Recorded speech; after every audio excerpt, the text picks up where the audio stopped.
Lorsque pour la première fois je me suis intéressé à l'histoire de l'Afrique, je ne cherchais nullement à aboutir à une civilisation grandiose.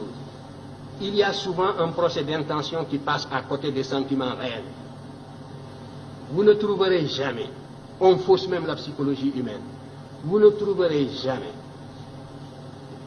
un peuple qui admire l'histoire d'un autre peuple. Prenez la Serbie, prenez n'importe quel peuple de l'Europe centrale.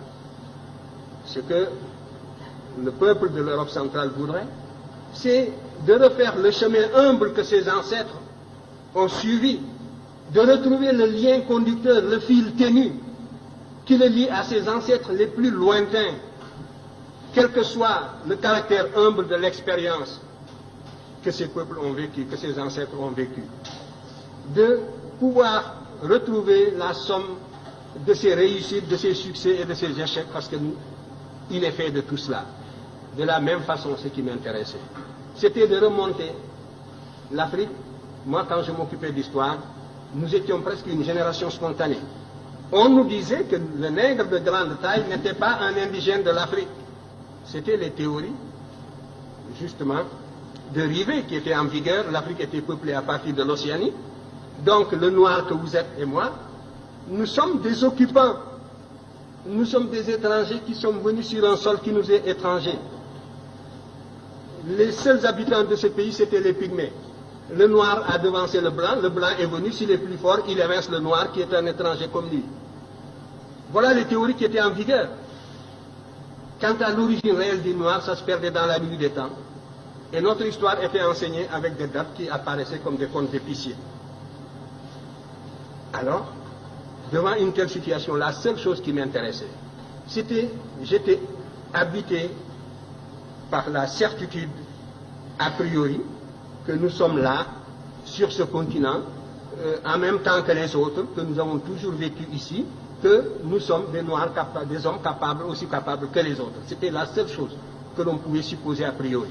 Et ce qui m'intéressait, c'était donc de retrouver ce chemin humble qui me conduirait à nos ancêtres les plus lointains. Et quand je suis tombé sur l'Égypte, mes camarades le savent de ma génération, j'étais gêné. Ça ne m'intéressait absolument pas de tomber sur l'Égypte, pour ce que je cherchais. Si le fil conducteur, c'est la continuité, c'est la restauration de la conscience historique qui m'intéressait. C'est cette conscience historique qui est le ciment, qui réunit les individus d'un peuple, qui fait qu'un peuple n'est pas une population, un agrégat d'individus sans lien. C'est ce sentiment historique seulement que je voulais restituer, restaurer. Et je ne pouvais pas non plus, en aboutissant à l'Égypte, falsifier l'histoire par complaisance pour être dans le vraisemblable du moment. C'était tout. Alors, on me demande... Oui, le motif de déplacement, les migrations, vous savez, les migrations, il y a toujours une pression matérielle, soit des intempéries, phénomènes climatiques, sécheresse comme au Sahara, voilà, nous le savons.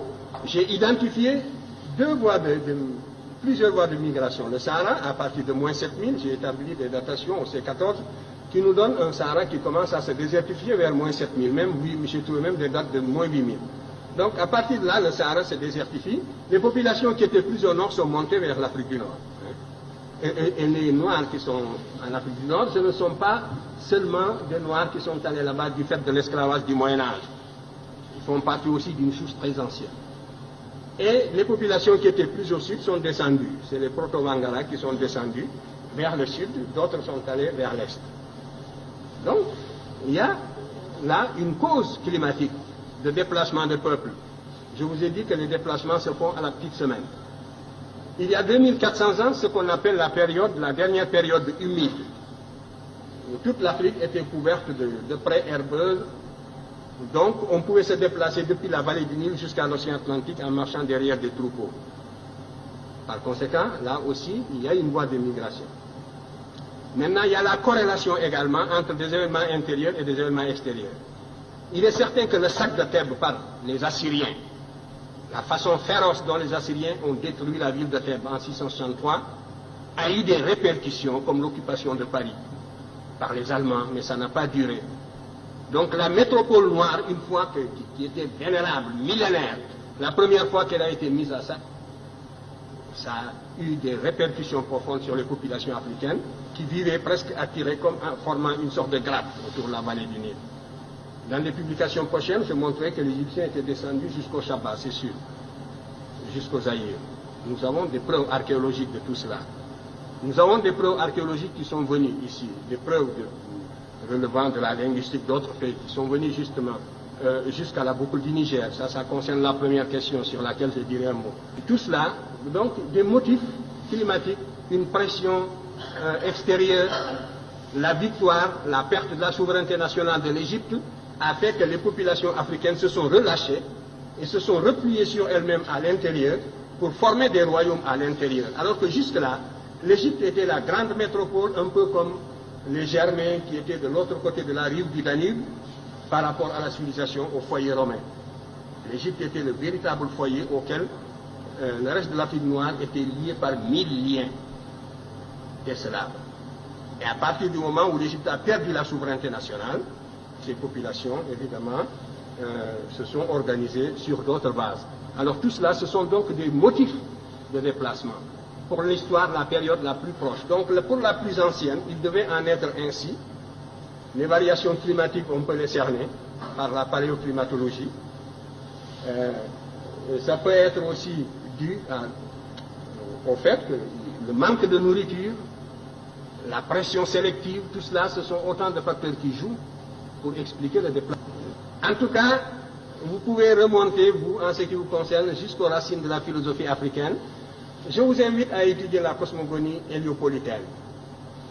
Je l'ai décrite d'ailleurs brièvement dans Civilisation ou Barbarie. Vous y trouverez les prémices. Vous commencerez à vous faire une idée de la consistance de la pensée de vos ancêtres de la vallée du Nil qui étaient noirs comme vous, ici. Si c'était cela, si ce n'était pas cela des arguments, c'est la preuve que, vous voyez, on a presque le cerveau vidé et les arguments d'une certaine source ne se fixent plus. C'est ça l'aliénation. Parce que vous demandez, que valent donc ces arguments-là? Est-ce que j'ai inventé les projections que je vous ai faites, que vous pouvez retrouver dans la vallée du Nil, où vous trouverez justement cette civilisation qui est discutée, ces agents qui se sont représentés plus noirs que vous-même. Mais déjà, vous avez des œillères de l'éducation colonialiste et vous ne pouvez plus voir cette réalité palpable. C'est ça la cécité intellectuelle. Vous comprenez? Où est la raison dans cette éducation? Où est la raison? Où est le développement du sens critique dans cette éducation? Voilà le danger contre lequel nous devons vous prémunir. Il faut que votre cerveau fonctionne. Je disais encore hier et je le répéterai demain, que ce que nous voulons, ce que nous visons dans votre éducation, c'est de réveiller justement le bâtisseur de nations qui dort en chacun de vous. C'est de réveiller le créateur qui dort en chacun de vous. Et cela suppose donc une réforme qui mette l'accent sur la rationalité, sur les facultés créatrices de l'individu et sur l'indépendance intellectuelle de l'individu. Voilà le but que vise mon enseignement en tout cas. Et si je ne l'atteins pas, c'est bien. Les moyens de prouver, ce sont les moyens scientifiques. La critique scientifique, n'est-ce pas, c'est une méthode. Moi, j'ai utilisé tout l'arsenal des méthodes d'investigation et des méthodes de preuve. J'ai esquissé même des méthodes nouvelles pour l'histoire africaine. Que justement, les maîtres que vous citez, je parlais des maîtres occidentaux, n'est-ce pas, que vous citez, utilisent largement. Parce que le paradoxe, c'est que tout cela dont vous parlez, ils sont coincés aujourd'hui. Parce qu'il n'y a que cette voie pour renouveler la science historique, et c'est moi qui vous le dis. Et ils sont coincés dans leur propre développement idéologique, et ils ne savent plus comment se dégager de la position inconfortable où ils se trouvent intellectuellement. Ils sont confinés dans des positions idéologiques indéfendables. Et il vous suffirait de fournir un peu d'effort, d'acquérir la connaissance directe pour les dépasser. C'est moi qui vous le dis. Alors, ils voudraient bien sortir de cette position pour récupérer cette littérature. Mais, sans nous citer, bien sûr, mais tout cela est extrêmement difficile. Et la cause est entendue depuis longtemps. C'est de cela que je voulais vous parler. Vous dites que aussi longtemps qu'on ne reconnaîtra pas, mais on reconnaît déjà. Et maintenant, c'est la conspiration du silence. On n'attaque plus parce qu'on n'a plus d'arguments pour attaquer. Et ce n'est pas le désir qui leur manque, vous le savez bien. Ils nous auraient sciés, ils nous auraient foudroyés s'ils pouvaient déceler la moindre incohérence depuis le temps. Mais maintenant, c'est le silence, c'est la conspiration du silence, c'est la médisance dans les salons, c'est les apartés avec les étudiants. Donc voilà, à 3 reprises, l'Afrique apporte les éléments de la civilisation au monde, et ces éléments diffusent dans le monde, et pourtant l'Afrique continue toujours, passe toujours pour un continent fruste qui n'aurait rien apporté aux autres.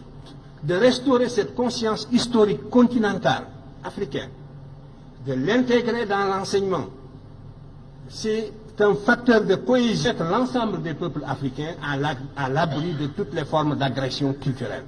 C'est le seul intérêt que présente une question comme celle-là, et c'est à une œuvre d'intégration de ce genre